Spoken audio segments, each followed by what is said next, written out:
February 14th, 1929. Valentine's Day. A time for roses, for sweethearts, for whispered love notes behind cafe windows, fogged by winter breath. But in a garage on Chicago's north side, there were no chocolates, no cards, no soft embraces. There was only the sound of gunfire. 70 bullets in less than 30 seconds. 7 men executed in cold blood. The St. Valentines Day Massacre wasn't just a murder. It was a message, a declaration of war. And the sender, the most feared man in America, Al Capone. This is the story of love lost and a storm of bullets.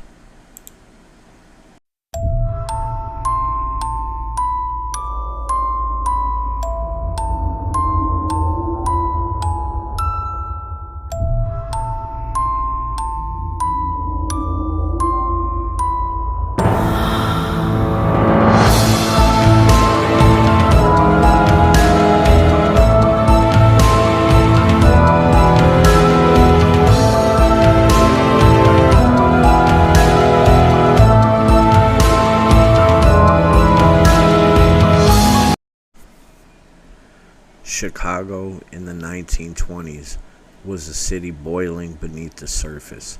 Prohibition had outlawed alcohol in 1920, but people still wanted to drink. And where there's demand, there's blood money. Gangs rushed in to fill the void, smuggling liquor from Canada and the coast. Bootlegging, extortion, corruption. The city became a chessboard for crime lords, and the two most powerful players were Al Scarface Capone, reigning in the South Side, and George Bugs Moran, ruling the North. Capone was a businessman, brutal, methodical, untouchable. Moran was wild, Irish, defiant. He hated Capone. He called him a greasy dago. They fought over speakeasies, territory, and influence. Every week there were bombings, drive-bys. Police looked the other way. Many were on Capone's payroll. But Capone had a big problem. Bugs Moran wouldn't back down. The tension built like pressure behind a dam until Capone made a move that would scar Chicago forever. February 14th, 10:30 a.m. 7 men gathered at the SMC Cartage Company garage. It was a crisp morning. You could hear the ice crackle underfoot. These were Moran's men. Some were hitmen, some were hangers-on. All trusted they were safe, for now. Word had spread that a hijacked shipment of Canadian whiskey was arriving. Moran saw himself on his way, but he never made it.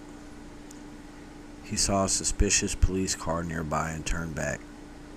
That decision may have saved his life. Minutes later, a black Cadillac rolled up. Inside were 4 men, 2 dressed as uniformed cops, 2 in suits. The men in the garage saw the law and did what they were told. They lined up facing the wall. No one resisted. Why would they? They thought it was just another arrest. They didn't see the Tommy guns until it was too late. Then the silence shattered. The 2 cops pulled Tommy guns from under their coats. They opened fire point blank. 70 rounds tore through flesh, bone, and brick. 7 men fell. Their bodies crumpled like paper dolls. Frank Gusenberg, a top enforcer, was shot 14 times. Somehow he survived long enough to whisper, "No one shot me," before dying hours later.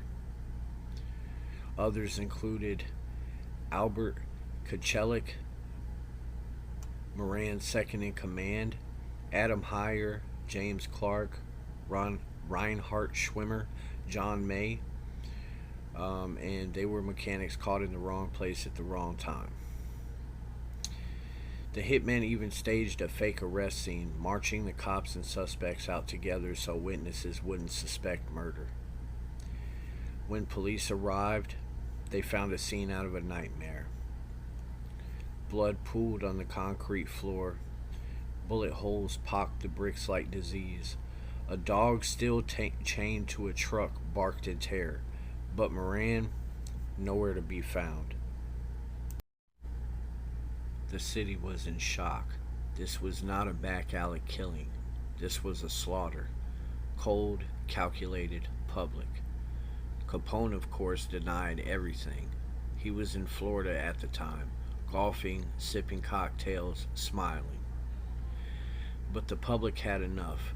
The massacre painted Capone not as a rogue celebrity, but a monster. FBI agents began crawling into Capone's world, not through murder charges, but tax evasion. It would take years, but the wheels of justice began to turn. As for Bugs Moran, he faded into obscurity, his power broken, his men gone. He once said, "Only Capone kills like that." The massacre changed everything. It brought a spotlight to organized crime. It showed the world that gangland Chicago was out of control. To this day, no one was ever charged for the massacre. The killers vanished into the fog of history. Some say they were out-of-town hitmen hired for their silence. Others whisper the names of Capone's top enforcers, Jack McGurn, Fred Burke. But no witnesses, no confessions, and no surviving victims. The case went cold. The garage stood for decades as a grim reminder. Eventually it was torn down. Only a portion of the bullet-riddled wall remains, on display at the Mob Museum in Las Vegas. The massacre became legend. It inspired films, books, conspiracy theories. It turned Valentine's Day from a symbol of love into a symbol of death. The St. Valentine's Day Massacre was more than a crime. It was a message carved in bullets, a love letter from hell. And in the cold silence of that Chicago garage, you could still hear the echoes. Subscribe for more stories where history bleeds into horror. Until next time, stay out of the shadows.